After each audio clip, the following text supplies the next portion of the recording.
This episode is brought to you by Progressive Insurance. Fiscally responsible, financial geniuses, monetary magicians.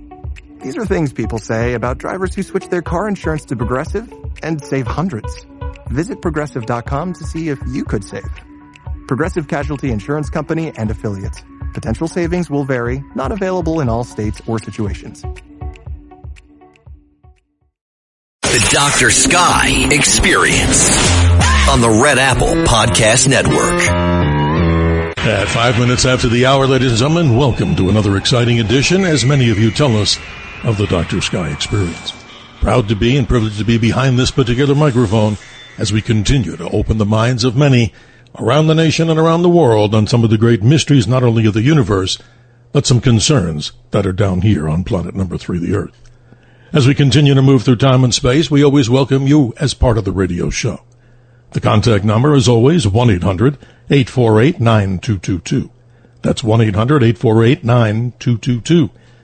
The topics we discuss range from a wide variety of subject matters, from astronomy, space, aviation, weather, celebrity guests, and stories of American exceptionalism, by the vehicle and methodology of critical thinking. And of all those 4 types of conversation, debate, discourse, diatribe, we love dialogue, and we hope you do too, ladies and gentlemen. To learn so much more about this particular format, the Dr. Sky Experience, we're proud to offer, as many of the great hosts on this great radio station have to offer, in the form of podcast. Simply go to WABCRadio.com and also RedAppleAudioNetworks.com. Email me, DRSKY, Dr. Sky, at WABCRadio.com. And thanks to our helmsman as we move through time and space, as Bill navigates this powerful signal of 77 WABC. In just a number of hours, ladies and gentlemen, a good portion of the nation goes off of something that many have some problems with, or maybe some like. The conversation goes to daylight saving time. As we all know, the old adage, spring forward and fall back, is simply in our minds. Just in case you're curious, this particular time period, I should say, called daylight saving time, lasts some 240 days, and believe it or not, it's been with us for some 117 years. As I'm proudly broadcasting from the state of Arizona, Arizona got off daylight saving time in 1968, as did Hawaii and some other regions of the United States. An interesting topic to think about as planet number 3 spins through the darkness of space and moves around that much appreciated and needed star we call the sun. Who do we have, ladies and gentlemen, for the next 2 hours? We return to a conversation with a good friend of ours, Patrick Wood. His website, technocracy.news. Patrick Wood is a leading and critical expert on sustainable development, green economy, Agenda 21 and Agenda 2030, and historic technocracy. He's the author of Technocracy, The Hard Road to World Order, another book, Technocracy Rising, The Trojan Horse of Global Transformation, and author of Trilateralists Over Washington with the late Anthony Sutton. And a new book that he'll be proud to talk about is called The Final Betrayal. But before we begin with our special guest, Patrick Wood, and your questions and comments, we'll be discussing the subjects, ladies and gentlemen, of technocracy, transhumanism, the Big Reset. And if you follow the Big Reset, or for the first time never heard of it, and you're hearing it on the Dr. Sky Experience, many say, and I quote, "You will own nothing, and you will be happy," end quote. The things that human beings want and should have, not because I said so, because it's part of our nature. And it should be forever. Freedom, prosperity, and peace.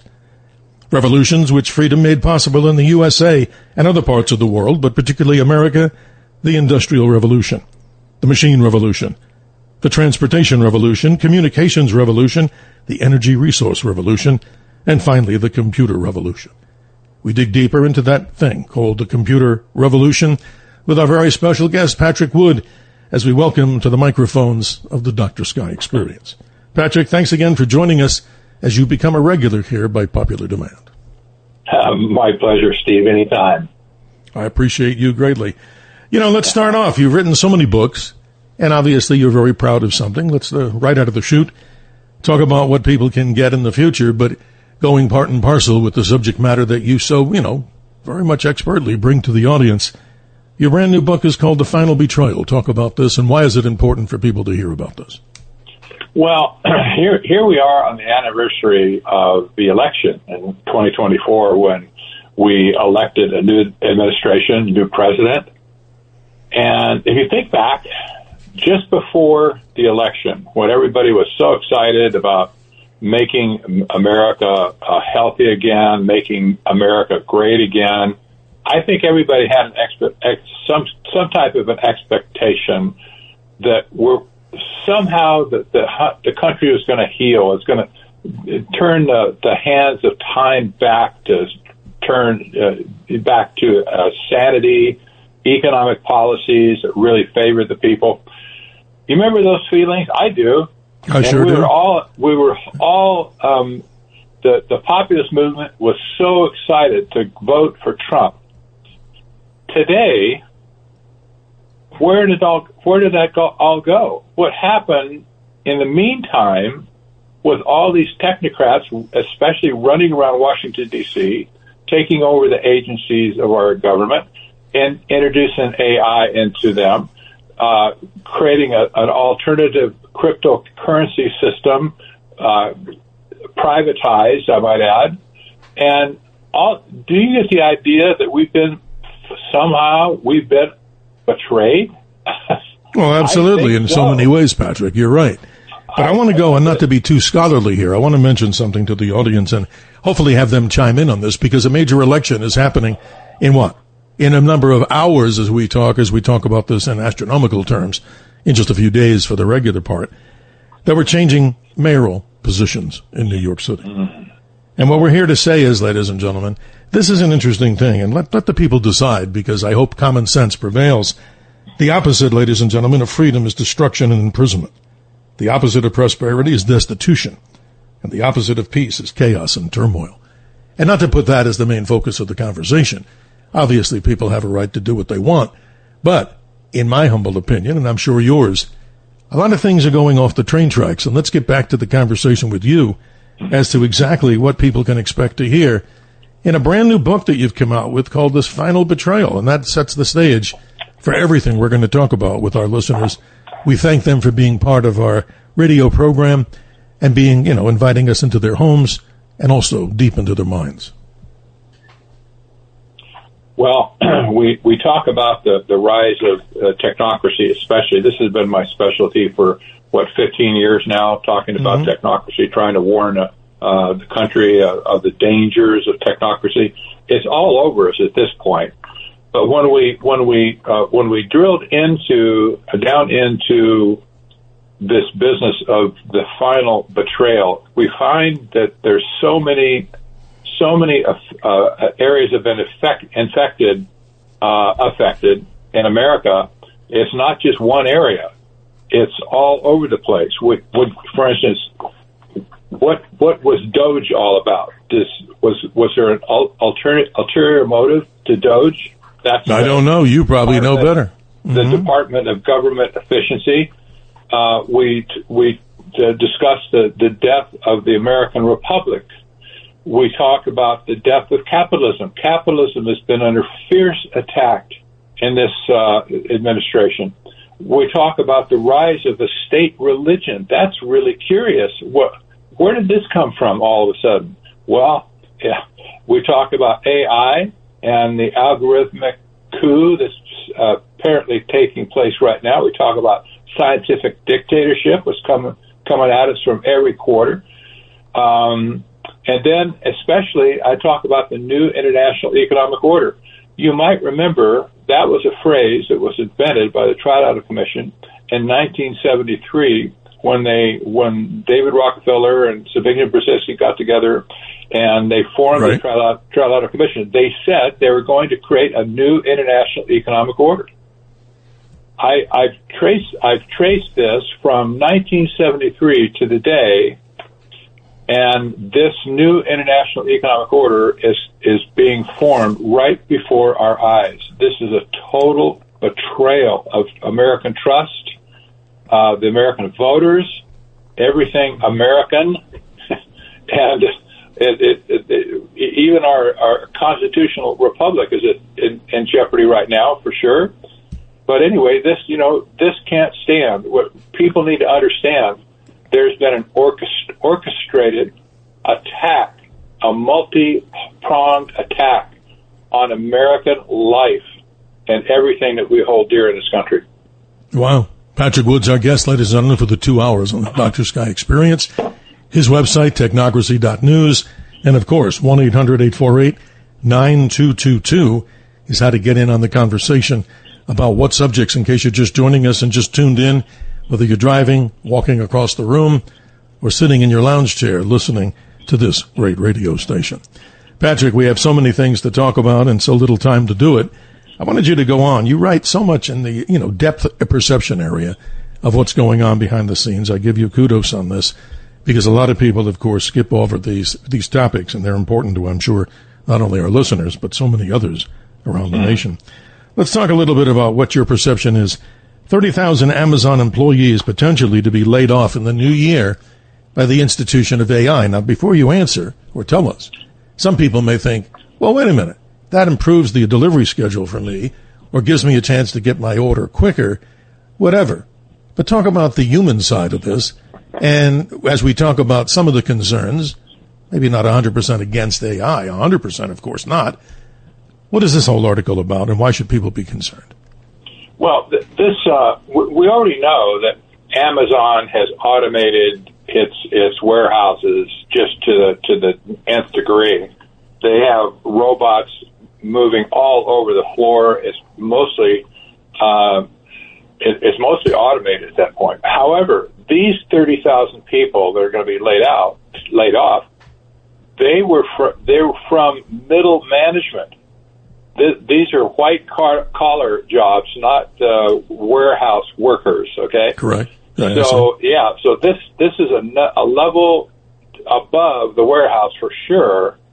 And so what Amazon has figured out, they can use AI to replace these people, and they're going to access them. There was another companion story that went with this one that by probably 2031 or so, Amazon will have replaced 600,000 workers, or at least potential workers, with robots. That's amazing. This is part of the robot revolution, right? Now, wait a minute, Patrick. There might be some people out there that say, well, wait a minute. If you can do it more efficiently and better, and again, I'm about human rights and about people, of course, having a living and believing them, that they can move up a ladder and not be terminated because of robots. So there is a decent part of any conversation to say that robots, they do surgery. I mean, not saying taken away from what you're saying. But, I want to remind the listeners out there, folks, on a lighter note, if you're a big fan of pumpkin spice, I believe, in my humble opinion, that many of our guests, including the one you're listening to, offer what, Patrick? Intellectual spice on your weekend. How about that nice promotion for you? There you go. That's very good. That's very good. For sure. But no, I mean, let's jump into this deeper, because many people out there may say, look, there's nothing I can do about this. I happen to have a computer in my home. I've got multiple, iPads or whatever you use, tablets. I depend on everything. You see people walking down the street oblivious to traffic lights. They just got their faces into these things. And they may say to you, and I'm saying this, everybody can give their opinion. What are you worried about? But no, Patrick, I'm a believer of, that's why we have you as a regular here. But this is interesting. So this is the year, or is it next year, the year of the robot? Talk about this, because it seems like it's everywhere, right? Everywhere. It does. And I've said at the beginning of this year, I said 2025 is going to be the year of the robot. Now, what I meant by that is that all of these companies are busy making prototypes of robots. They've completed the task at this point. They're already rolling out prototypes for people to get their hands on and test and whatever in a work environment or homes or whatever. And I said in 2026, first quarter, second quarter, you're going to be seeing the robots coming to society en masse. And you'll be stunned, I think, when you see them walking around or rolling around or whatever in society doing different things. But it's going to be a shock to people. When I talk about like 30,000 people being laid off at Amazon, Amazon that's one company. They They employ like 1 million people across the world. Right, and they're like the second largest company in the world, as I read, after what? Walmart in employee numbers. Isn't that true? Exactly. So we don't want to just pick on Amazon exclusively, but obviously they're a big fish, right? So when Amazon wants to replace all these workers with robots, you might, and of course they're thinking about efficiency. They can do a better job, they say, with the robots and AI and that kind of stuff. But hey, I could sum it up in this frame. Think about the Teamsters union. Okay. How would they respond to this threat? Right, especially if they're the frontline defense of everyday people who for so long they've been the advocate of the common man and woman, correct? Exactly. So where are they in this whole discussion? I don't see them anywhere. But I would think at some point these unions are going to realize, there goes our jobs, there goes our people, there goes the people that do, going to pay dues. Robots don't pay dues, friends. So, unless they did this, Patrick, and not to be ridiculous here, unless they decided, since the majority are now robots, then they put them under some sort of a pay thing that they have to pay into something. But then how do the robots vote? I mean, if they're that intelligent, that's really scary to decide if they want to elect a new union president or a union steward, whatever. That would be a little bit off the charts, but I get your point. I want to appeal to the audience of this radio archive, ladies and gentlemen, here. Has anything that Patrick's talking about, or anything in this AI digital world, disturbed you to the point where you're going, wait a second, if you have hair in your head, don't pull it out, or if you want to grow hair, don't, stop doing that. But seriously, 1-800-848-9222, because, right, Patrick, we've just touched the tip of the iceberg of so many examples, in your opinion, how technocracy and this concept of transhumanism, and that needs to be defined, and here we go, I'll just give that out.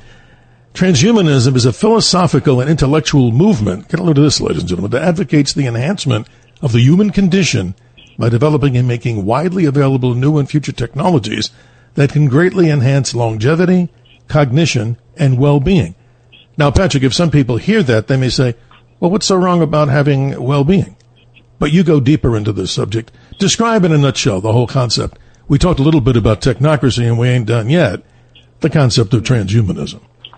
Well, I wrote a book a couple years ago. It was called The Evil Twins of Technocracy and Transhumanism. They are indeed joined at the hip at this point, and that's what I demonstrated in my book. But the application of technology is in two parts. One is to control society itself.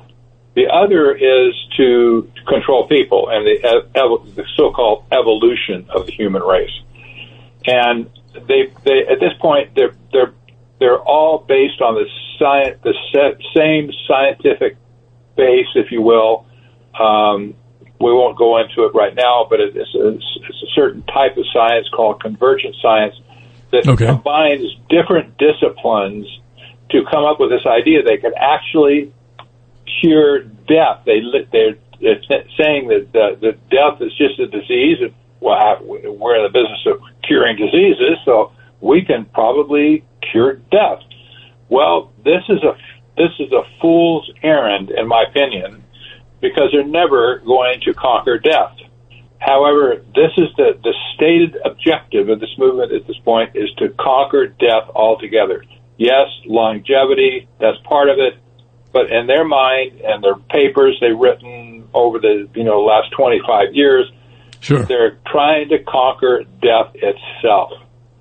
Yeah, I know. And the president of China, Xi Jinping, of course, and Vladimir Putin, apparently in one of their big, extravaganzas when they met to align forces militarily, wasn't the slip of the tongue, I guess, or picked up by some reporters, whether it's in Chinese or Russian, and then translated about this eternal life thing. This is a big, powerful thing that's running amok out there. So if these big leaders are talking about this, wow, this is a very interesting conversation we're having with Patrick Wood. You see the phone lines lighting up, ladies and gentlemen, as we would expect with such a interesting, in my opinion, and I'm sure in many of your minds, a topic that needs to be covered regularly. So that what, Patrick, in my opinion, which doesn't matter as much as everybody else's opinion, that freedom and liberty continue to be the front and forefront of every single thing we do every single day, not only here in the United States, but we live here concentrating on America so we don't lose what we are, ladies and gentlemen, not to sound professorial or like we're in a classroom, a constitutional republic. How many times do you hear that in mainstream media other than the word democracy, which sometimes gets overused like a rubber ball and bounced along? Don't you agree, Patrick? Exactly, I do. Yeah. Absolutely. This is interesting. So the whole concept of melding together transhumanism, technocracy, and so many of the other subject matters that we talk about here, it's always a privilege and honor, ladies and gentlemen, to have guests like this. So, Patrick, you become like a regular guest, and not like, you are, and that's why I'm so privileged to have you here, sitting behind this microphone, which is a privilege and honor also, to be able to share with the audience things that they may not know, because our busy lives dictate so many things that maybe we don't have the ability, no fault laid out there. But here, we have time. We have an opportunity to talk about this. So, again, freedom, prosperity, and peace, the necessary ingredients for all humans on the planet, and not to sound as if we're in a church service of any kind or doing anything other than trying to remove doubt in people's minds about the dangers that lie there. Give us one example. We've got about 3 minutes before the hard break that we can talk about here that goes along more powerful, if there's any, than what you just talked about people being laid off from AI robots. Well, this is something that will affect everybody, and the technocrats who are perpetrating this mass layoff of labor, they're basically saying that they're creating a class of people, a new class of people, not the unemployed, but the unemployables. And this is so sick, because what this means, the unemployables will never be able to have a job again. There's no place for them to go in society Sure. at this point, because their jobs are going to be wiped out. There's no place else to go, right? So I agree. The cynical view, their cynical view is, well, we'll just create universal basic income. Most people have heard this about what this is at this point, but it's basically free money, that we're just going to give them money to survive somehow, maybe subsistence level, but we'll have to just give them free money to keep them out of our hair. That's so sick. That's so twisted. We were made as, well, I think we're made in the image of God, but God made us to be workers. That's part of our nature. It's part of our constitution. We want to build. We want to be involved in meaningful work, right? No, you're right, Patrick. And, of course, not because of time. I just wanted to jump in when I don't have the exact quote. And add women into this is equally as important. If you take away a man or a woman's millstone, you take away their ability to what? Prosper. So, in other words, by taking away this technology or adding this technology, not that it's all bad, okay? I don't want to sound as if, and nor do you believe it's all bad. It's just that we don't seem to have a way to put our foot on a brake when somebody behind the curtain is putting their foot on the accelerator. And pretty soon, when we hit the brake, we're not going to be able to stop the vehicle. Sounds pretty much in accordance, don't you think? And that's right. That's exactly Absolutely. Right. Well, folks, we're almost at the hard break at the bottom of the hour, and that's what we do in radio and television and media. But let me say this. We see the phone lines lighting up. We'll be getting to your calls. We have Pete from Staten Island, Danny from Michigan, Michael from Rockaway Beach. And how about you, ladies and gentlemen, talking about a subject that should be near and dear. We're not trying to bend your arm. 1-800-848-9222 to discuss, ladies and gentlemen, how maybe some of this technology has affected you or your concerns, or if you want, how has it helped you if you're a person on the other side of the fence, as we continue to talk with our very special guest, Patrick Wood. His website, technocracy.news. He has a brand new book out that he can talk about at Freedom of Will, The Final Betrayal. Here with me, Steve Cates, Dr. Sky, as we move through time and space, talking about great subject matters, always from astronomy, space, aviation, weather, of course, celebrity guests, and American exceptionalism. And today we're talking about technocracy and transhumanism. How does it affect you? We'll be right back. The Dr. Sky Experience on the Red Apple Podcast Network.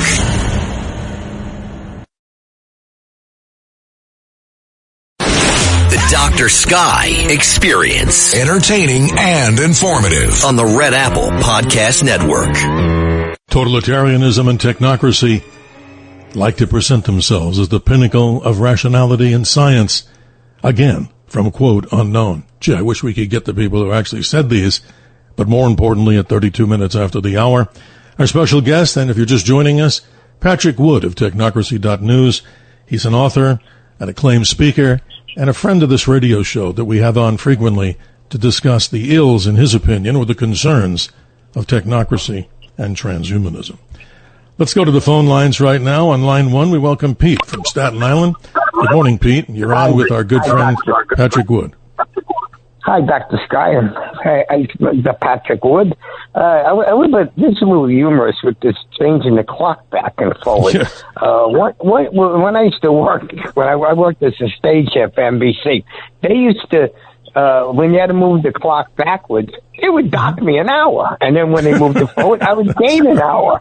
So I always made sure that I, called out sick or something after I did it numerous times, But wow. Now, Pete, that's really the best story I've ever heard about daylight saving time. So they took it away and then they gave it back.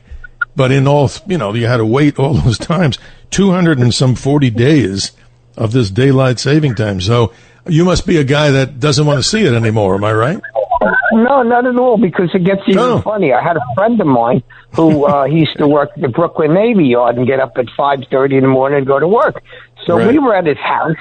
And he went out for a little while, and his girlfriend thought, I'll move the clock ahead, save Frank to work, And then I didn't realize that I moved it an hour, and then when Frank came home, he moved it an hour, so we were 2 hours ahead.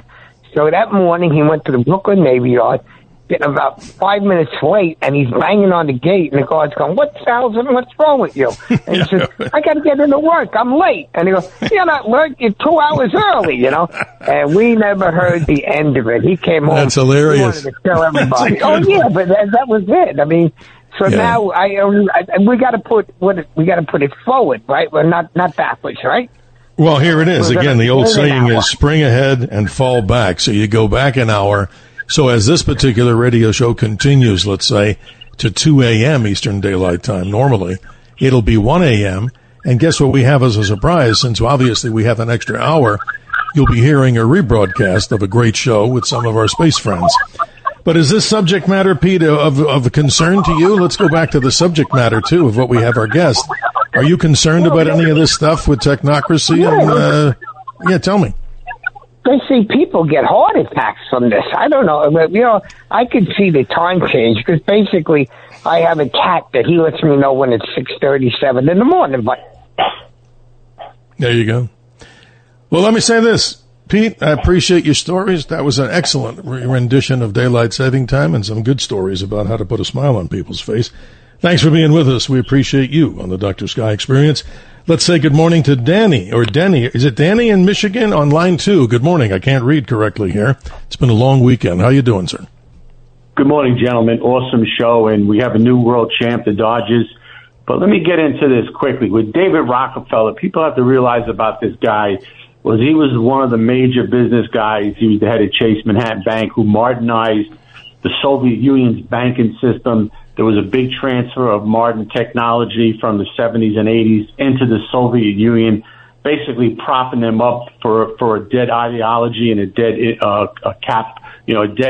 business model that they had there. And we also propped up the Soviet Union during World War II. The country, Soviet Union, Russia wouldn't exist without the United States. People should know that.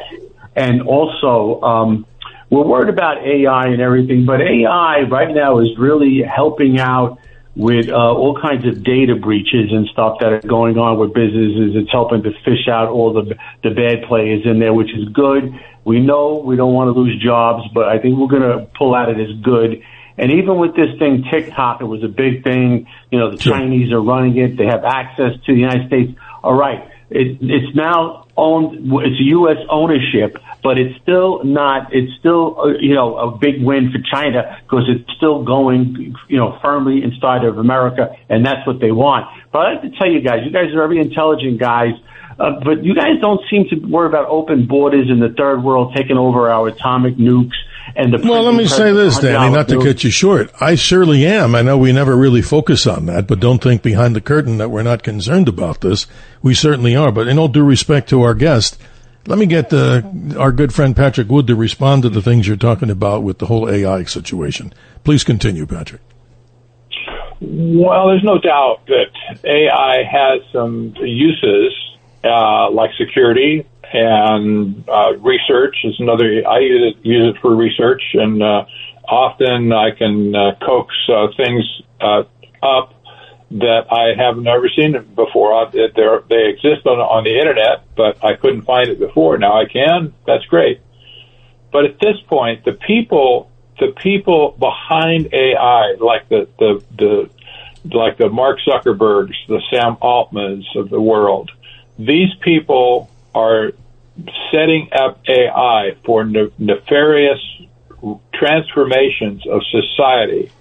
We never bargained for this. We didn't ask for it in the first place, but they're doing it all on their own. And this is where the rub comes. It's not about the technology per se. It's about the evil people who are orchestrating it to our harm.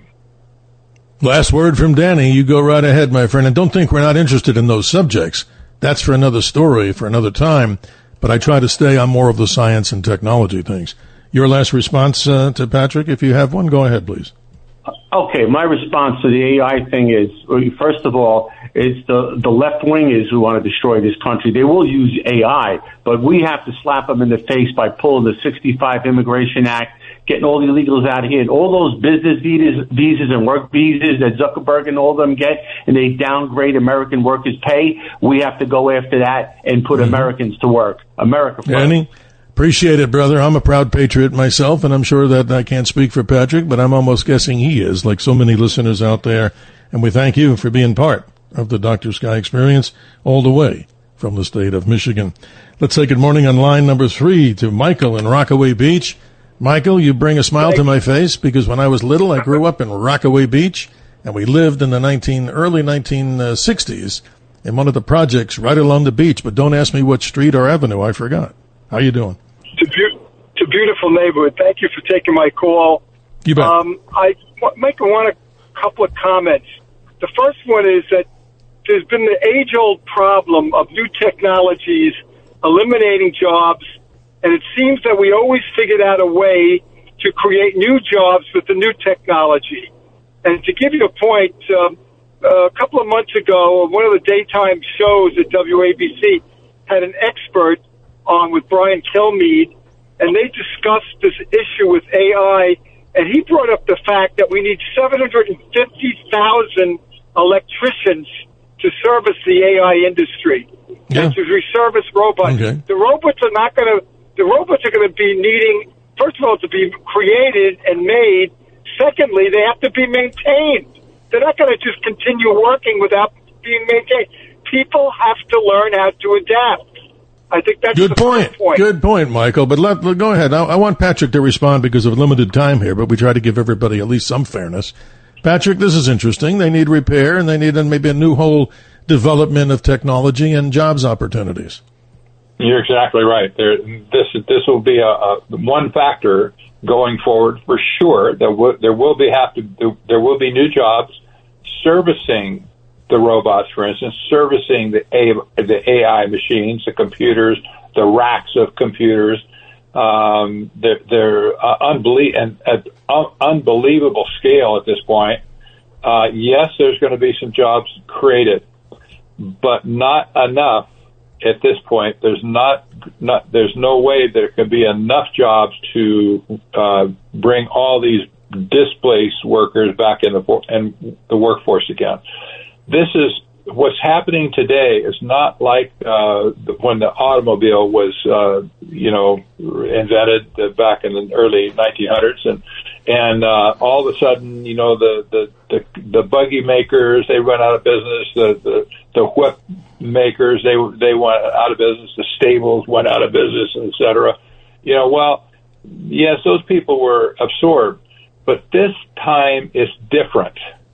This time, technology is intending to replace 60% plus of the workforce, rendering them useless to society. That means I don't want to be cynical about it, but you might remember that Henry Kissinger once upon a time talked about the useless eaters.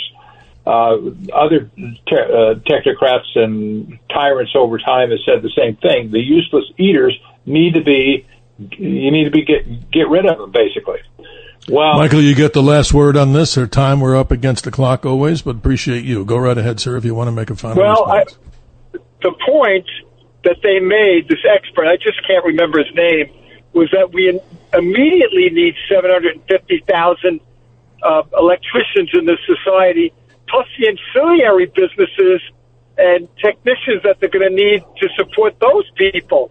So he said this is going to be a tremendous need of creation of new jobs in this country, and we cannot fight progress. Progress is going to march on. Everybody has to take responsibility for their lives and learn how to adapt, and humankind has always adapted since the beginning of time. Michael, you bring up some good points of common sense. We respect you highly for your opinion. And again, Michael, it brings back memories of my childhood right there in Rockaway Beach a long, long time ago. So have a good morning, and hope you'll be part of our shows in the future here on the Dr. Sky Experience. Thank you, Michael. Patrick, interesting commentary. You're right, and he's right, that obviously it can open up a whole plethora of job opportunities, but the training and transition may not be so simple, right? I mean, it takes time to get going through this. You know, not everybody who worked on jet aircraft, they had to go through a learning curve, just like vehicles. Mechanics just don't plug in things and replace things without having some serious training. You and I both agree. Exactly. Maybe Harvard or Yale can be like a tech school for electricians.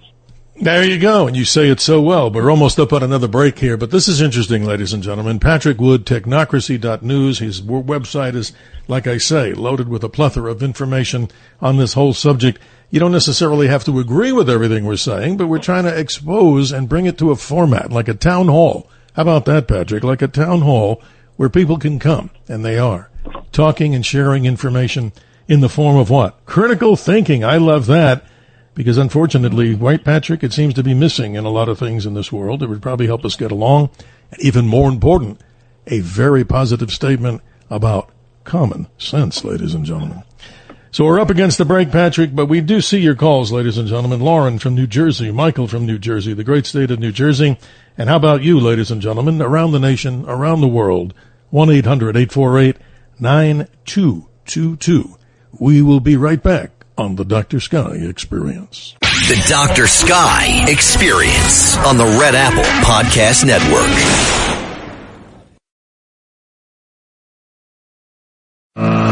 The Dr. Sky Experience. Entertaining and informative. On the Red Apple Podcast Network. Globalization was a tactic rather than a strategy. The strategy was control and termination of Homo sapiens as we know it. A quote from author James Tunney. 48 minutes after the hour, ladies and gentlemen, our special guest, if you're just joining us, Patrick Wood of Technocracy News, talking about technocracy and transhumanism. And now let's welcome Lauren in New Jersey. She's been patient on line one. Good morning, Lauren. How are you doing this morning? Oh, good morning, gentlemen. Yes, Steve, you're so right. What happened to common sense, logic, and right. and analytical thinking and you just bet. reasoning skills? So my question is, with this technocracy, what are your opinions about gold and what's going to happen to the value of gold? Oh, interesting, Patrick. That's a different twist, but an equally important question. Please go ahead, Patrick. It really is, and I have to say, you know what gold has been doing this year. It's been setting records routinely. It's probably going to go higher at some point, but this speaks of economic turmoil. That's historically, gold has been a barometer of economic uncertainty. And this speaks, I do believe, even though it's not mentioned, it speaks to what's happening to transform our economic system, even as I speak right now. The elimination of debt the asset tokenization that's going to be taking place with cryptocurrency going forward. This is going to result in a major transformation of our economy. There's going to be mostly winners at the top and losers at the bottom of this whole system. But you might remember that the World Economic Forum said a few years ago, you will own nothing and be happy. Forget being happy, but the business of I'm not going to be happy. Yeah. I'm not going to be happy. Not going to be happy. Exactly. But Lauren, this is interesting, not to cut Patrick short here, but this is fascinating that you bring up with gold, because let's say this way, if you can't hold it in your hand, how do you know that you'll be able to acquire it if times got to the point where you needed to for whatever reason? But my whole point in trying to, bring this up with you is to explore more of this with you. That's a very interesting correlation and connection, because we're so dependent. Look at how many people bank on phone apps. And what happens if that thing doesn't work? But Lauren, you get the last word on this, and I hope we're on measure with what you're asking. Well, so many things to think about regarding how everything's going to be changing. And, the caller earlier about technicians going to be needed to service the robots. Well, don't you think that they're going to be using robots and technology to service the robots? So, hey, that's a good one. Right. I never thought about that, Lauren. You could train the robot to service the robot so that you don't need the person like you, me, or Patrick. There you go. Yeah. That's amazing. Sadly. And do it cheaper. Sadly.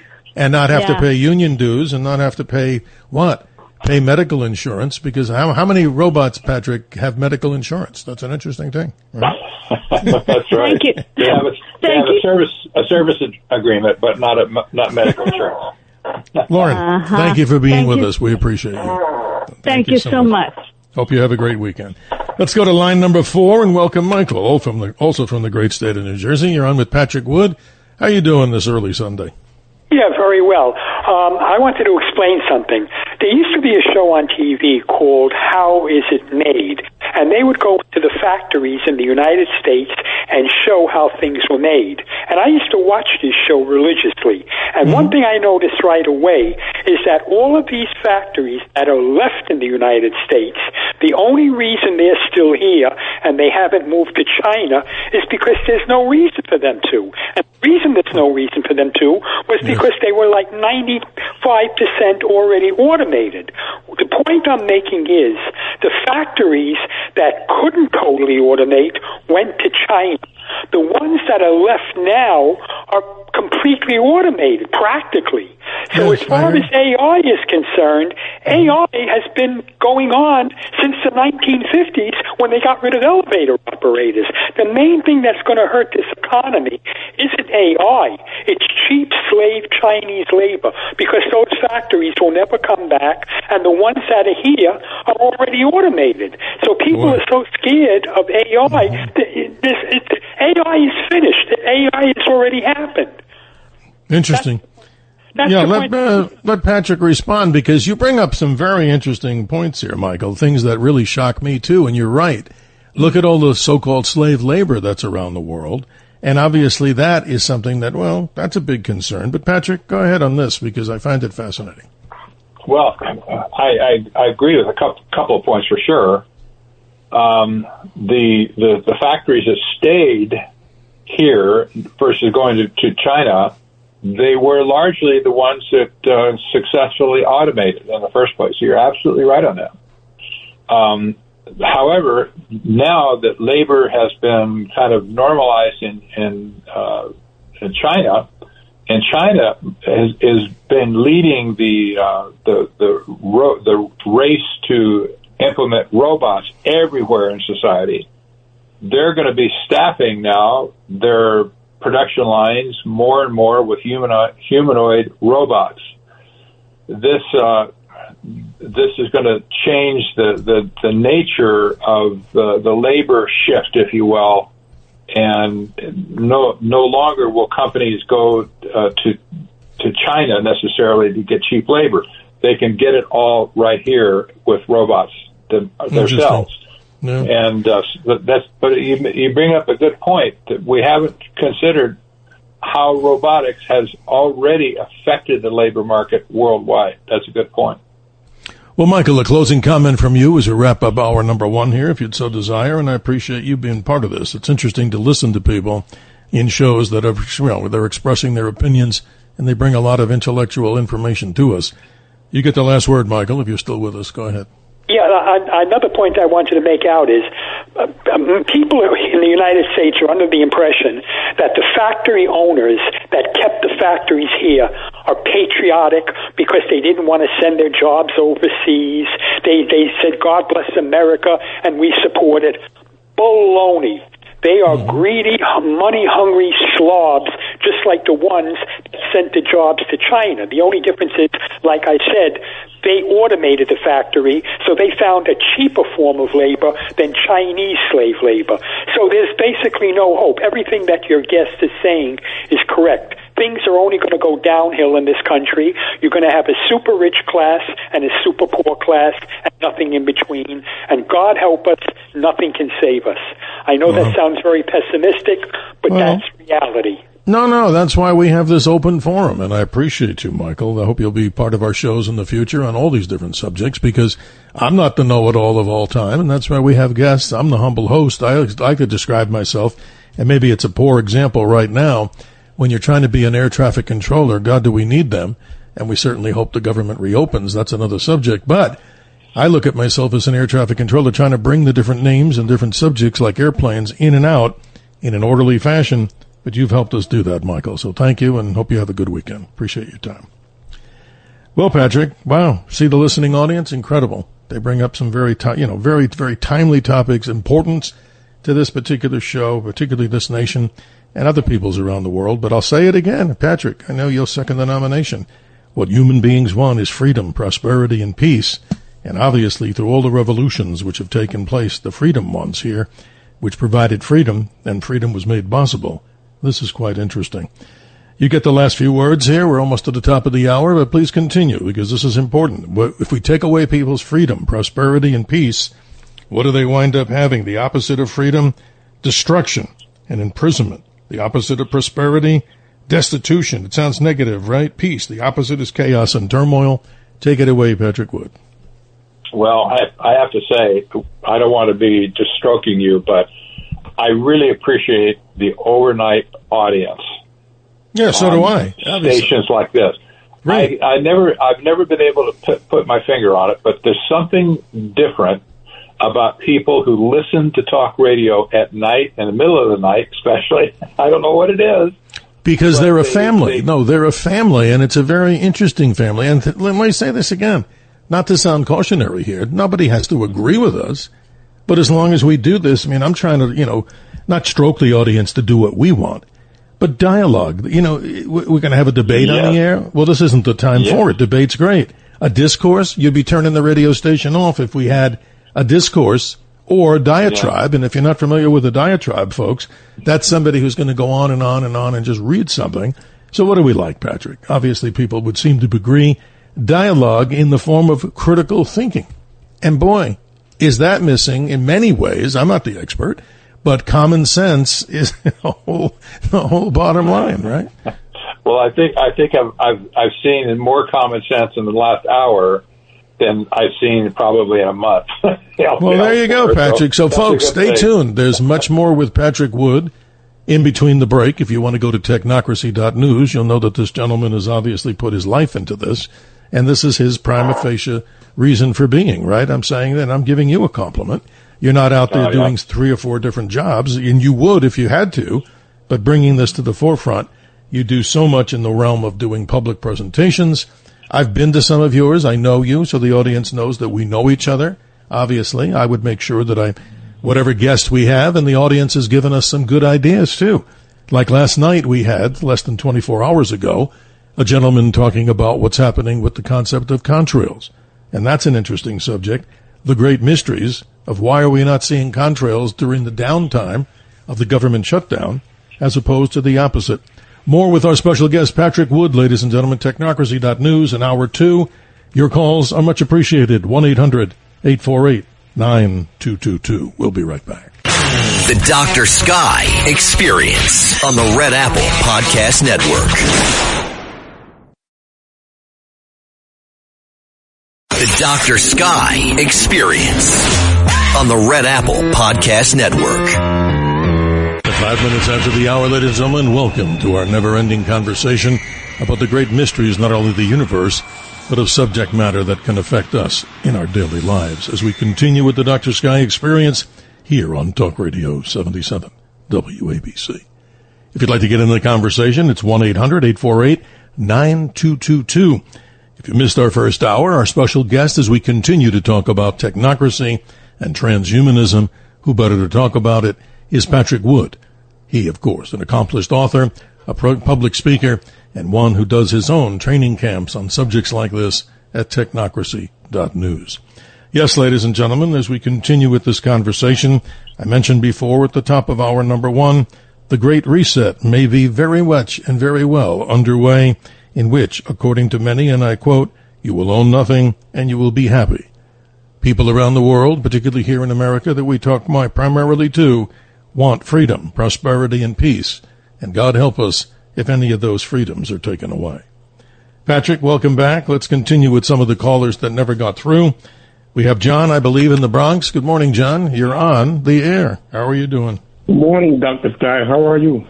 Doing good, sir. Thank you for calling.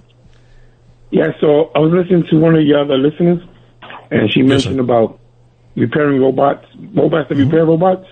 Mm-hmm. So I decided to go on Google, and I looked it up. And they're already having robots that can repair themselves. Wow. Not robots I didn't know that. Repair, other robots that would perform repairs on themselves. That's amazing. And, Patrick, your response, we get educated by people like John here. That's amazing. I never thought that was even possible. What do you say? There you go. There you go. It looks like it is. It's incredible. Yeah, it is. I mean, that's just amazing, John. I mean, that research, I'm not the scientist who knows how to do it, and maybe you're not, but isn't that incredible? It's like self-replicating and getting out of problems to put the thing back online. I mean, that's pretty spooky in a way, right? It really is. Yeah, it's totally amazing. Well, John brought up some good points. John, are you still with us, or have you gone off into... Oh, go ahead, sir. I'm sorry, not to cut you up. Any other comments you want to add or things you want to propose? Well, I wanted to know if the eater robot is real, that eats corpses. Could you ask your guest? Say that again, John. I don't think people heard you, and I'll stop talking. Go ahead and say what you did. Is the eater robot real? Patrick, I'm not sure I understand this, but... Oh, okay. I didn't quite catch that. It's a robot that can eat humans, dead humans. Oh, you mean like a weaponized robot? I hear you. I think I hear you. I don't know. I haven't seen anything like that yet, but let's hope and pray to God it doesn't. Patrick, I've watched videos on, and I don't know if it's really true. You know, I have a background in the LE world and firearm training, and I remember seeing these videos where these robots are out there shooting on the range and they never miss. But some tell me, smarter people, that that's not real. But John, I hope they don't have robots like that eat people, because I would want to stop that right away, wouldn't you? Wow, that's incredible. I think the killer robots have slipped into the military now in multiple ways. Drone technology, like automated self-driving or self-navigating, like tanks and weapon systems. We were all told at first, like 5 years ago, the military will never make killer robots. You know, there was a big movement. In fact, people were demonstrating all over the world, don't have killer robots. Now we have them all over the place. So, well, you have to look at movies like The Terminator, and if John is still with us there, he brought it up from the Bronx. The Terminator, you know, you can actually buy one of those T-9000s or whatever the number was. It's an interesting looking machine. You can actually buy a half-scale replicant of that for thousands of dollars, but it doesn't chew you up. It just lights up, and I don't even know if it can move. But the whole point is, I've seen this, and I wonder what you say, Patrick. There's actually videos of these companies developing a dog that is actually so incredible. You can actually buy one of these. It can run faster than you can run, but some countries allegedly have weaponized them, and putting flamethrowers and machine guns on top of that. Now, that's scary, John, in the Bronx, if you're still there. That's pretty bizarre, don't you think, guys? Oh, yeah. It's amazing. I do. Okay, so let's move on here. Ladies and gentlemen, you have concerns. We probably have answers. At least we try with our special guest. 1-800-848-9222. I want to talk about this with you. One of the news stories that you have, and I believe have on technocracy.news, Dubai. I have nothing against Dubai. I've never been there. I've had friends who've traveled there. They said it was amazing. But your article describes, and forgive me if I sound like I'm quoting this wrong, ugly life under technocracy, repressive dictatorial country run by technocracy and a polyglot city. That's a lot for me to spoil if I didn't say it right. What's the real story there in your mind? Well, that's the story. It looks really good on the surface. It's opulent. It's rich. It has glitter, as they say. But underneath the surface, it's totally. I want to say it just carefully. It's totally different story when you get when you peer under the covers, and the surveillance state is just incredible there. They have, in fact, the most cameras density anywhere in the world, any city in the world. They have 800 cameras per square kilometer. That's among the highest recorded globally. And so, they're surveilling everything. They have automated robots taking care of police work. They monitor everybody's social media posts. If you're found deficient and you're a foreigner or you're visiting the city, you can be escorted out of the city in a heartbeat if you say the wrong or do the wrong thing. So, well, is it true? I mean, I'm going to put words in your mouth, but you're saying, I believe from the article I'm scanning or have scanned, that it's run by a dictator. Is that a fair assessment in your opinion? It is. No, totally. It's totally dictatorship. Wow. Absolutely. Well, a friend of mine flew there, and that person was saying that it was unbelievable. It was like going into another futuristic world. But, Patrick, you're reporting this information, and obviously out there, anybody who's been to Dubai, they may differ on this, but that's why we have these conversations. Let's welcome Vincent in Brooklyn. You're on with Patrick Wood. Good morning. How are you doing? Good morning, Dr. Sky. Good morning, Patrick. Yes. There are some jobs that, first off, let me give you some of my background. Yes, I'm a retired electronics technician. When I started learning the trade, they were still using 8-pin octal tubes.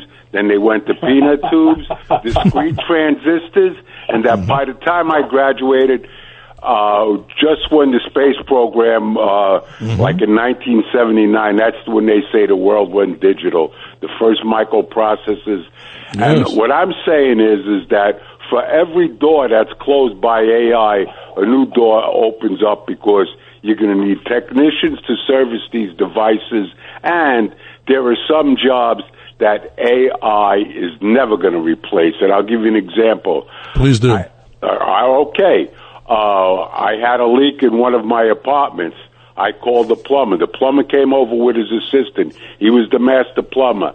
He told his assistant, I want you to do this job under the sink.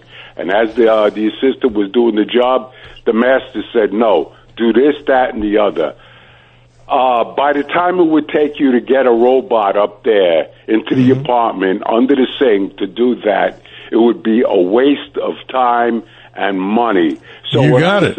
Yeah, you got it, Vincent. And another thing, not to cut you short. I want to see a robot lay sheetrock walls down. Hey, that's a nasty job. I've helped people in construction jobs myself. What I'm saying is, Doctor, that stuff's heavy. Having gone from large 8-pin vacuum tubes to peanut tubes to compactrons to discrete components to finally doing CDs and the key thing throughout my career was every time there was a new technology, I found, and it was usually one of the so-called greedy big companies that supplied courses so the technicians could update their technology. For example, when we went from record players to CDs, Toshiba, to name one of them, had a bunch of courses that technicians could take, and also the consumer electronics industry had schools you could attend, whether it was through correspondence or whatever, so you could keep abreast of the technology so you don't get left behind. And there were technicians back in the day that were left behind. They didn't want to put their... They didn't want to learn. They didn't want to learn. A lot of people... They didn't want to learn the new technology. Right. I got it. And, you know, Vincent, to our plumber friends out there, maybe you'll get a kick out of this. Maybe the plumbers will, and Patrick will. I don't think a robot can actually do when you're doing a sink. I remember having to be trained on this. I wasn't a plumber. You have to grind your seats. Wow, that's a tough term, but plumbers, I'm sure, would know what I'm talking about. Vincent, thank you for being with us, my friend. You bring up some good points, as always, when you're here on this particular archive. Patrick, this is amazing. We got all kinds of folks with different backgrounds.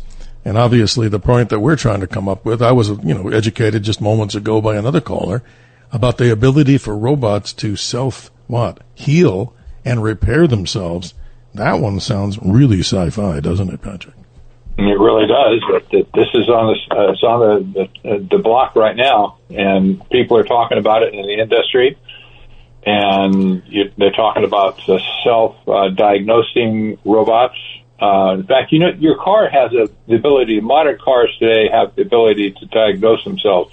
You know, when they plug in that little diagnostic. Yeah, I know, and I'm going to get upset when I hear about check engine lights because I've got one on one of my RVs, and I can't figure it out, Patrick. Maybe somebody out there in Radio Land, folks, this is serious. A P0505 engine code is what?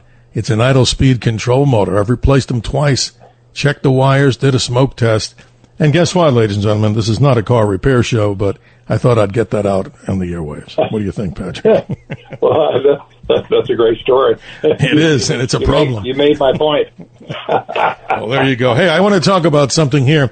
And more important than what we're going to talk about is everybody who'll talk with us at 1-800-848-9222. Here we go. This is an interesting concept that you have a story on. Folks, if you're talking about robots repairing themselves, Patrick's going to introduce us to swarm robots. What's that? I'll lead in and you can finish the story. A whole group of robots that not only are programmed by individuals, let's say, like to do a task, but they themselves can group together through thinking between them and work together like an ant colony would all move in a straight line to do something. Patrick, have I spoiled the story of swarm robots? Tell us. I don't think so. That's exactly what they're doing at this point, and it is amazing that they can create their own network, if you will, a Wi-Fi network amongst themselves, even hundreds of drone robots, and they can all act as one. You see these displays of fireworks. They're made with drones, with lights on them and so on, but they're incredible pictures that they make in the sky. This is a swarm robot. This is also a technology that could be easily weaponized. When the robots are given low charge of explosives, they can be very dangerous as a swarm to be basically enveloping a battlefield at that point. So that's incredible. Is scary stuff, but absolutely, it's really, just bizarre. Yeah. Way beyond my level, but I say this way in the normal conversations that we have on space and science, but this also correlates to things that are just so amazing because 50 years ago, we probably wouldn't be talking about much of this, obviously, the understatement of the show, right? For sure. Exactly right. Here, let's go to the callers here, but let's go first to give them a reason to call. 1-800-848-9222. Questions and comments about the subject. If you're just joining us on this great radio archive, more importantly, this great station, Talk Radio 77 WABC. Patrick Wood is our guest, technocracy.news, a plethora of information that you can find out about what's happening in his opinion. But Patrick, again, to make a mention of your book, The Final Betrayal, in a couple of words and a couple of sentences, it describes what? It describes what has happened to us this year in particular on the heels of an election that we thought would be changing everything for American people.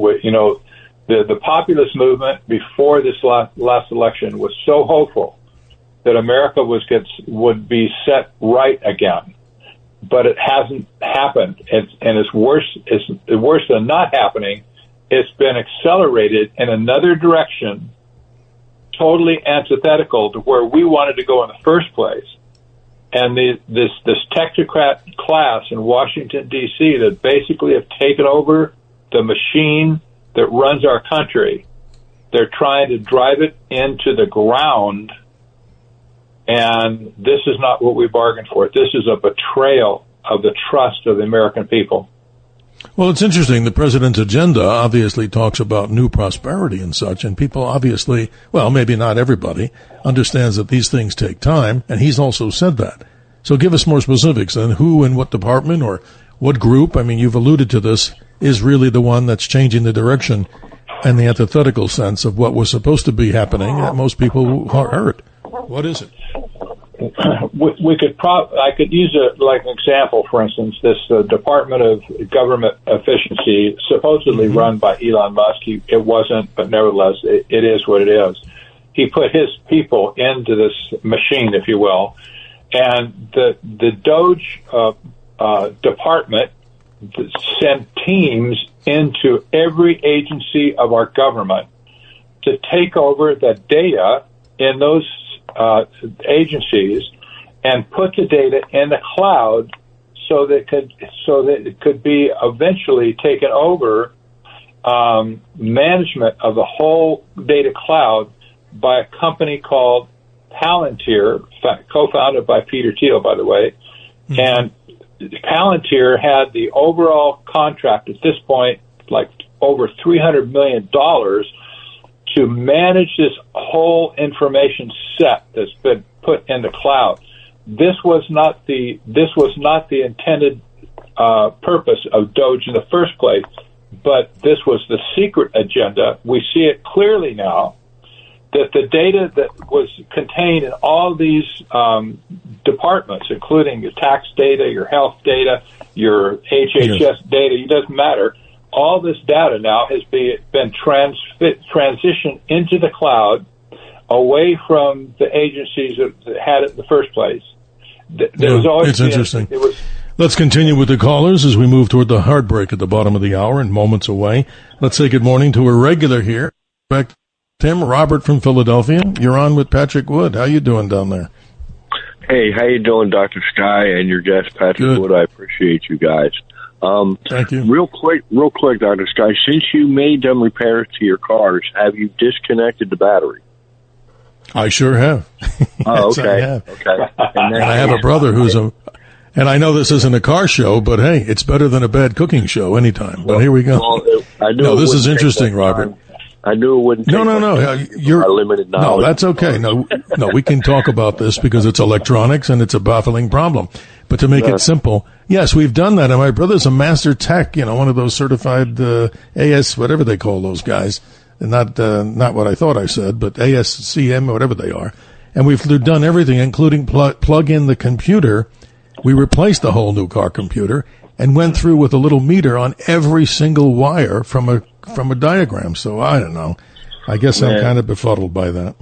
I miss my dad's old Falcon Futura. You could look through the engine at the ground underneath. It was a straight six, so easy to fix. And nowadays, forget was it a 289? A 289 engine or something? I think it was a 289, yeah. You're making me feel old because you talked about gold, and the year I was born, gold was $37 an ounce, and now it's over $3,000. Wow.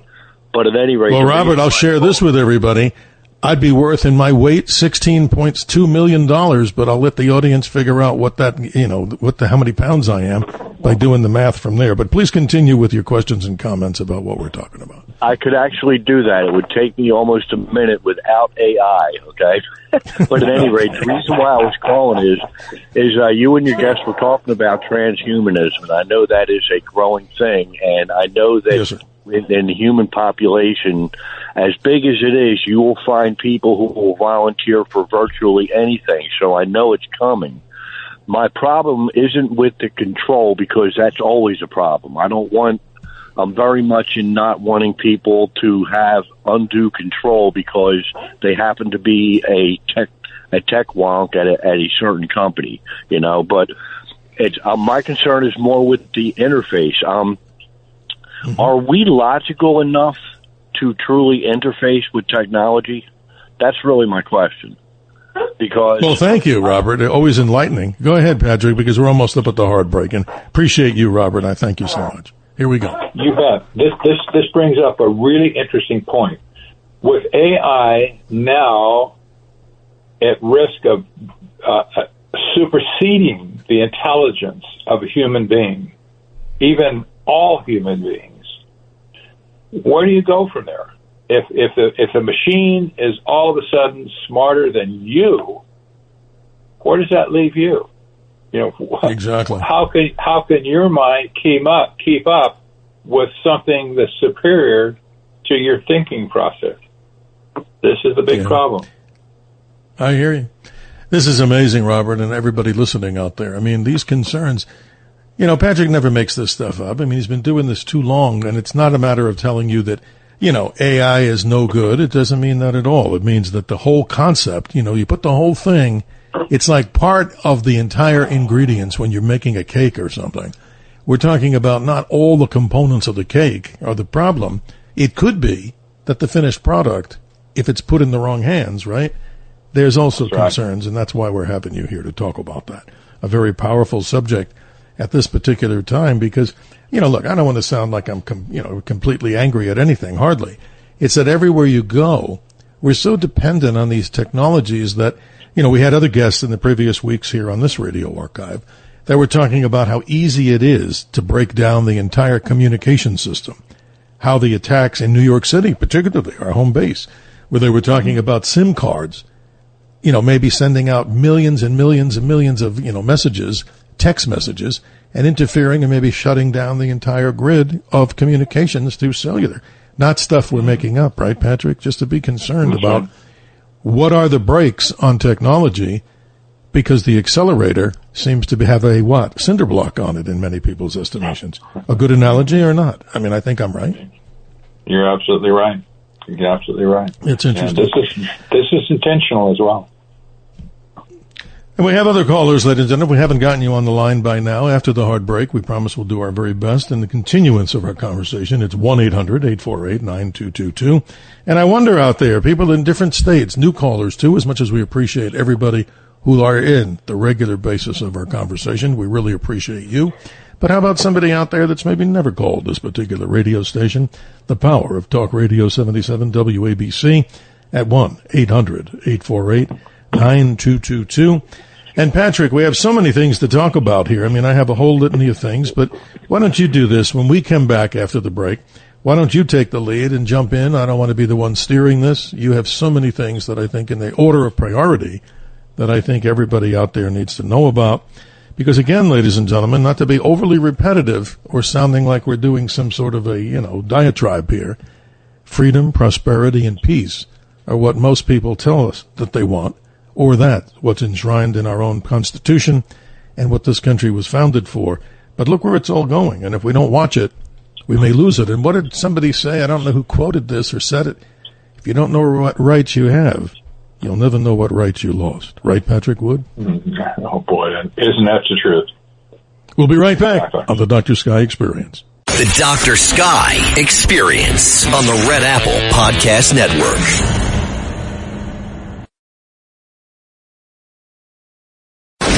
The Dr. Sky Experience. Entertaining and informative. On the Red Apple Podcast Network. Who do you listen to? Who influences your day-to-day decisions? Many of us are being led and misled away from our own thinking power. A quote from Ross Angel Perez, a computer scientist. 33 minutes after the hour, Patrick Wood of Technocracy.news. We're privileged to have him as a friend of the show and our special guest to the top of this particular hour. Let's go to the callers and continue, Patrick. So many people calling. Anthony in Brooklyn, good morning. You've been patient. Your questions and comments. I've been patient, Dr. Sky. I'm a first-time caller, calling from Brooklyn, New York. Bless you, my friend. Thank you. Patrick, how you doing, Patrick? It's funny how you mentioned Elon Musk. And Elon Musk, who's got how many kids and how many trillions and how many businesses that can terraform Mars, dig holes, solar panels, robots that can replicate themselves and fix themselves. Who better off than him to start the mission to Mars that we don't know about what's going on there? After his love affair of Donald Trump, they broke up. Yeah, okay, I believe that one. But believe you me, I could see it from over here in Brooklyn. Just like when you guys were talking about last night, the chemtrails, that I seen all those silver particles fall down every summer for the last 5 summers, and then the thunderstorms would come the next day, and those particles would fly down and burn all the rose bushes that weren't covered by... what a shame. You bet. That's no good. I tell you, my friends, I love your program, and I've been listening for a while. I'm a first-time caller. And, Patrick, you tell me Elon Musk doesn't know what he's doing? The technology that we are hearing about now has been around for how long? They just drip it out slower and slower for us to make more money off for us every day. Anthony, I thank you so much for doing that, being a first-time caller. Hope you'll stay with us as you've been telling us you've been listening. We appreciate that. Patrick, Anthony brings up some very interesting things. We're talking about a lot of different subjects, from the chemtrails to the whole thing of AI. You get the floor. You bet. Elon Musk, he understands how to create drama in its own favor. People say that Trump also can turn drama to his own advantage.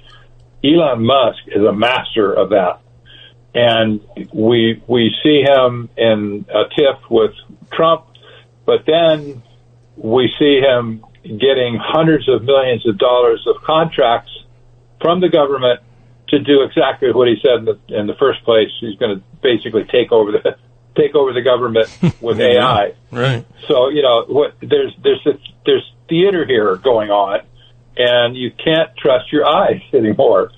But Elon Musk is the chief. I call him the arch technocrat of our day. Wow. Powerful stuff there, Patrick. Yeah. Anthony, thank you for your call. We appreciate you as a first-time caller. And again, hope you have a great weekend. Let's go to the Constitution State. Felicia's been on the line. She's been patiently waiting. Good morning, Felicia. How you doing? And your concerns about what we're talking about, if there are any. I'm doing good. I thought I'd give you guys a medical perspective. Please. On this AI. Like, I've been working with AI, since like 2008, 2009. We have automated microscopes. I'm a cytotechnologist, and we have to look at people's cells and determine if they have cancer or whatever, but, they can't quite perfect it, too well to this day. Like, it's maybe 50% right half of the time, but it, selects 22 fields on the microscope that it deems, the most abnormal, and what it's been programmed, but it's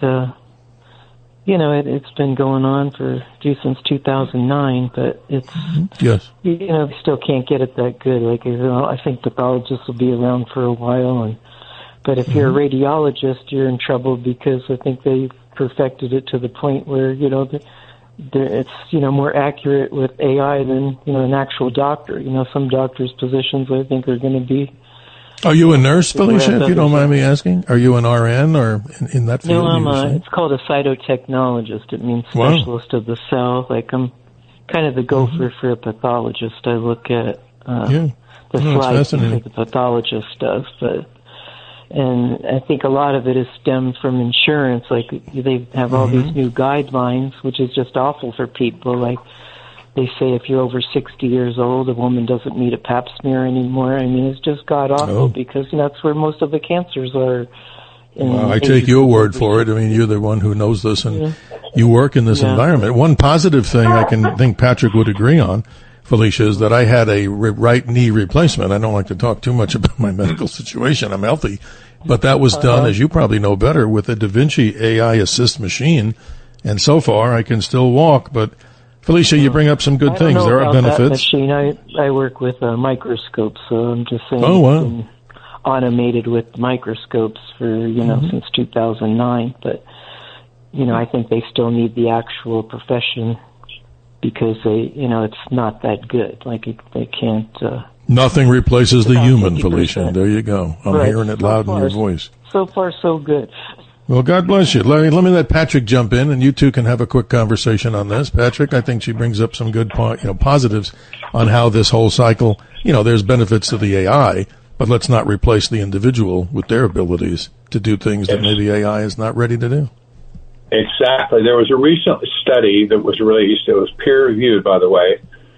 It compared a group of cancer surgeons and people that deal with cancer diagnosis, and it had one control group didn't have AI at all. The other group had AI as the previous or the chief diagnostic tool. What happened when the test was over? This is what they were measuring. What was the effect to those doctors who were using AI versus the group that didn't use it? Well, they discovered that the group that came away from AI, in other words, they took the AI away from them, they found that their diagnostic success rate went down by 20% over a period of 6 months. That's incredible if you just think about it for a minute. So yeah, something's gone haywire at this point, and it's not just this counts of the cells, but on every aspect in medical science, AI is screwing things up, in my opinion. Well, Felicia, you're the one boots on the ground. That's a term, of course, that many may not relate to the medical field, but you're doing everything in the individual world, so we appreciate what you're doing. It's not totally perfected. Like, you still need a human, and like pathologists, for instance, they also rely on immunostains to get it to the exact type of cancer a person has. You need extra tools that helps them determine the final diagnosis. But it's AI does help, but for us. Well, Felicia, I appreciate you. I hate to cut everybody short here. We don't mean to be rude, but the clock runs here, and it rules the world, and it rules the show. But thank you for what you do to help people. I mean, these are people, ladies and gentlemen, that work very hard, and they're very good at what they do, and yet we're trying to correlate some good to what AI does and also talk about some of the things never to replace high-quality individuals that have the ability to make these decisions and help us, particularly in the health region. Felicia, thank you. I appreciate your call this morning. Thank you so much for calling us. Patrick, this is so fascinating. I mean, we talk about so many areas here, and we get back. I wanted you to take the lead on this, and particularly at this last break we're coming up to here in just a moment. I wanted you to take the lead to the top of the hour on the subjects that you think are more important than me just going down a long list, because airtime, of course, is important, and what you have to say at technocracy.news is equally important. And again, your new book that I just want to help promote again is The Final Betrayal. As you're describing it, that what you thought you'd get from the change of what we thought we'd see. In your opinion, maybe things by technocrats are moving away from what their president's goals has at least been outlined to us. And that's a fair statement, right, that you're talking about? I think it is. Yeah, exactly. Yeah. Interesting. Yeah, we always do a little sky report here, ladies and gentlemen, and I want our fans who, look to the sky. We talk about the great mysteries just very quickly in an abbreviated form. We find out that if you have clear skies right now, particularly on the eastern portion of the United States, the west that hasn't happened yet officially, but the planet Jupiter is your bright object that you're seeing there, moving in for a close encounter to the Earth by early January of 2026 in the telescope, ladies and gentlemen. It's a fascinating sight to see. Binoculars, believe it or not, you can actually see some of the moons of Jupiter, Io, Europa, Ganymede, and Callisto, the ones that Galileo observed, and he got in trouble on January 7th of 1610 because he said, "I believe that the earth is not the center of the universe." But summarily he said, "The sun and all the objects called planets move around it." There was a man on a street corner who reported him to the local authorities, and poor Mr. Galileo was arrested and put through a trial. It sounds ridiculous, but you can look today knowing that Jupiter is the king of all the planets. Patrick will be right back. And ladies and gentlemen, 1-800-848-9222. We certainly appreciate you, ladies and gentlemen, on the Dr. Sky Experience. We'll be right back. The Dr. Sky Experience on the Red Apple Podcast Network.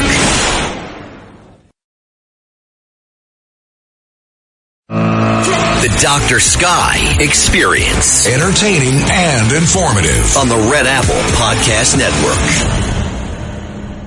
Our culture of violence is an incubator where our children are the crop of future techno-warrior killers. A quote from author Brian McGill. We're talking with Patrick Wood, Technocracy.news, as we do often, ladies and gentlemen, a friend of the radio show by popular demand. And we continue with him at 46 minutes after the hour. Patrick, take it away with topics and subject material that you think people need to hear about. You know, I have a real heart for children in particular. I'm past the raising stage in my life at this point, but children have been always at the bottom of the society. They're so easy to take advantage of, and you know, we see this with the AI incursion today. This is a headline on Technocracy.news right now. Millions of America's teens are being seduced by AI chatbots. Oh, wow. A chatbot, you know, that's something you interact with AI, asking some questions. You can give it some information about yourself or whatever. You get a response back. Yes. I warned in 2023 that the collapse of reality was at hand because of AI in particular. Now it's everywhere. We're talking paranoia, delusions, breaks with reality. That's psychosis, ChatGPT psychosis. This is a thing now. Teen suicides, breakups of marriages, families, people being committed to asylums, and worse. AI is specifically targeting children now. This is not just accidental. This is being perpetrated by the top people in the AI world. People like Elon Musk, for instance, Mark Zuckerberg, Sam Altman. They're probably the three leaders of this movement.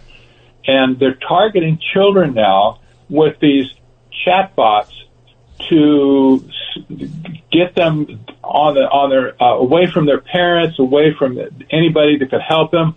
We see teenagers being sucked into suicidal behavior.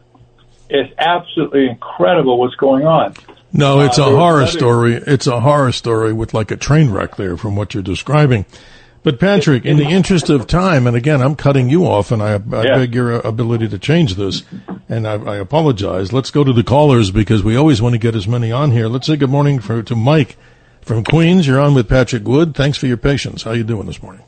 This is a very great show and necessary. Cutting right to it, I'm a taxi driver in New York City, and with the AI, they keep talking about, the driverless car, all these cheerleaders for the driverless car. First of all, the driverless car is it's not any shades of gray. A lot of taxi drivers, you have to think peripherally, and the AI car is just going to be stop and go. That's about it. There's not going to be any big creative thinking involved on the streets. And the other thing is, all the cabbies here, pretty much, they have their Uber car, they have their yellow cab, and when the AI car comes in, they're not giving the offer to the people who own existing vehicles who switch and maybe own that AI car. They're pumping out a brand new car on the road to be an AI car versus going to, let's say, a taxi medallion holder or an Uber car holder. You bet. Okay, do you want to run your AI car in addition to your regular car, or do you want to make a hybrid AI personal driving car for your business? And so they pull the ladder up. These AI gangsters, I'll call them in my opinion, they never help out with the AI. They just have a very sneaky way of pulling the ladder up. And in my case, I see what's happening with this AI car. They're pumping out brand new issue AI cars versus letting people who are in the business use their car for an AI car. Yeah. Listen, I'll take my answer off the air. You bring up a good point, Mike, and a shout out to all the taxi drivers with medallions that work so hard as part of the great history of New York City. Patrick, that's an amazing story we just heard from Mike and his opinion. Talk about that for a moment. Yes, indeed. I identify with it, and I never considered it, but what he said just rings true to me. and that's just despicable. It's just bad news all around. God bless the taxi drivers out there. I mean, I'm not going to attack these vehicles that I see here in Phoenix all the time, but I wonder how safe is that whole thing? You see these things with spinning things on the top, and apparently people just jump in these things, and I look, and I was shocked the first time I saw it. Why was I shocked, Patrick, and listeners of this great archive and this great station, more important? There was no driver. That was weird to me at first. Let's say good morning to Christine from Queens. You've been patient. Your good commentary or whatever you want to ask. Thank you for your patience. How you doing? Go ahead, Christine. I'm in Manhattan. Oh, excuse me. Well, all I'm doing is reading what I'm seeing here off the big caller board. But God bless you. How you doing? I'm doing fine. I'm 81 years old. I am a registered nurse currently, and all my life since I started working. And I saw something that was a real shocker to me, brought to my attention with Obamacare and Betsy McCoy, who is a famous journalist and writer. She wrote in the Post. She wrote about the gist of Obamacare, which is run by Ezekiel Emanuel. That's Ron Emanuel's brother. Right. And his philosophy was seniors deserve health care based on their lifespan and their usefulness to society. So he decides how long we should live and whether or not we're useful. And the more I've seen come out of the technocratic world, which is now AI, which basically the plan is to replace human beings. And these people are not intelligent enough to be doing what they're doing, and they have no compassion whatsoever. So I had developed terrible hypertension when I was like 20. Oh, unfortunately, and, I was told to take medication. I have never taken medication. I should be dead years ago. I'm 81 years old, and I'm just fine. So I guess I must have been doing something right. Well, you're blessed then. You better believe it if you're healthy, and that's not to say it's an old age, but is this part of our life as we all move into our senior years? Plus, that's a good story. But the only problem I'm having, Christine, it's not with you, is that your telephone sounds as if you're from the planet Jupiter that I was just talking about. So I apologize to the audience, but one quick comment, then we have to let Patrick respond because we're running out of time, but I appreciate you. You have a last comment or question? Thank you. My telephone is doctored off.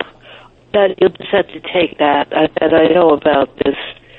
But I dread AI, and I don't like what's going on, and I thank Patrick for the book. I plan to buy it.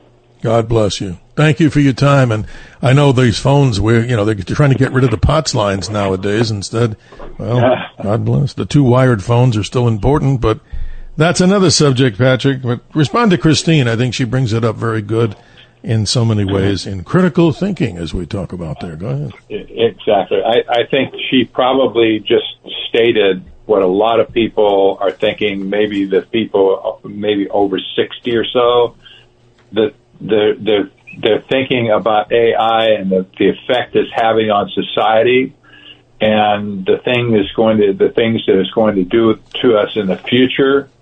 The generation that's passing at this point, the boomer generation especially, this will be the last generation that remembers what America was like before. Well, the younger generation they won't get it at all. And it's sad to see that generational memory, if you will, passing away. But it's going to happen just as certain as I'm sitting here right now.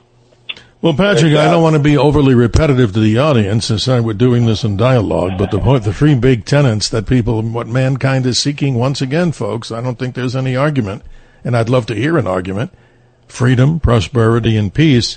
Because if you have the opposite of those things, wow, that's a real scary concept, too. And the loss of those freedoms across the world, particularly here in America, common sense, critical thinking. How do we say it? We've said it so many times. Because what's the opposite again, folks? And Patrick, you're the scholar on this. The opposite of freedom, think about it. Destruction and imprisonment. We're talking about that literally.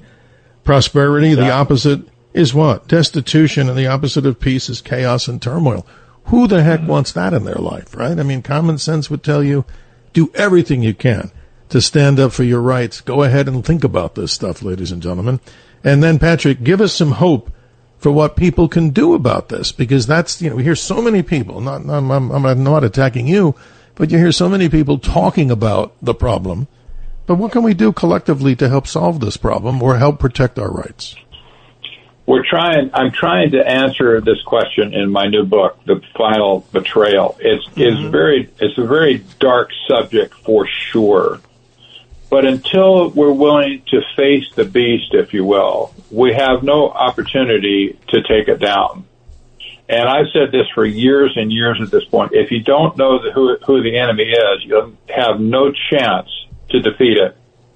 So this is like this is fish or cut bait time at this point. But there's things that we can do collectively, individually, to defeat this technocracy monster, if you will. And I hope people will get a hold of my book. We're pricing it very low. We're trying to make it readable for people. I've increased the size of the type and lots of white space in the book, so nobody can say, "Well, I can't see it because my eyes are too dim," or whatever. I understand. That's a lot of people today. So, we made every effort to make this a readable book and simple book to understand. But if we can't understand who our enemies are, we can't possibly take them out. Well, Patrick, you say it so well, and that's why we enjoy you, because, again, by popular demand, just not by me pushing a button and saying, hey, let's have Patrick on, and boom. And, of course, our helmsmen, both Tony and Bill, who navigate this signal, they're obviously there doing an amazing job making sure that everybody gets a chance to be heard, no matter what kind of phone they're on. And if you're losing your POTS line, ladies and gentlemen, not the pot in the sense of marijuana, but from the technology days, you and I both know it, a wired phone is going away. What about the rest of our rights? What else is going away? And I know this may come as a little surprise to many when we say, wait a minute, isn't this guy supposed to be talking about the wonders and mysteries of the universe? Well, we are. But down here at ground level, we're talking about some of the things that here on planet number 3, we ought to try our best to maintain our freedom, our prosperity, and our peace. Patrick, we appreciate you. It's always a great pleasure to have you on here, and we'll do that again, I'm sure. And again, is there a specific email that you want people to go to, or just go to your website? What's the vehicle to get in touch with you? Yeah, they can contact me on my website, technocracy.news, and they find everything that I have to offer, all my books, all my research, you name it, it's all there. So, thank you. That's the place to go. Well, that's amazing, Patrick. We'll do this again as we move deeper into the month of November, ladies and gentlemen. I'm sure you'll be requested, and you got my vote. I'm sure many of the people out there appreciate listening to what we call the whole common sense about the preservation of our rights with technology. Not that it's all bad, and nor did Patrick say that. It's just that if you have your foot on an accelerator and there's also a brake, maybe you and I don't have control of that accelerator anymore, but we hope that when we hit the brake, that it'll slow us down or put us into a peaceful, safe mode, and I'm sure you would agree. Amen. I do. Yeah. Thank you, Patrick Wood of Technocracy.news. Ladies and gentlemen, the Dr. Sky Show continues as we move through the night, as we move through the early portion of the morning. And again, it's a privilege and honor to be here. We talked about our little sky report before. Again, in addition, if you're out there looking in the sky and wondered about the mysteries of the universe, the big object that you're seeing, particularly on the east coast of the United States, a little higher up into the east, the mighty planet Jupiter, the moon moves on to full as we move into the 5th and 6th of this amazing month of November, a supermoon, something not to be missed. And of course, you can hear us on the Cats Roundtable with owner and operator John Catsimatidis, who I appreciate giving me the opportunity to sit behind this microphone and share these great mysteries and stories, common sense, and of course, with critical thinking. We'll talk to you soon. Have a good morning.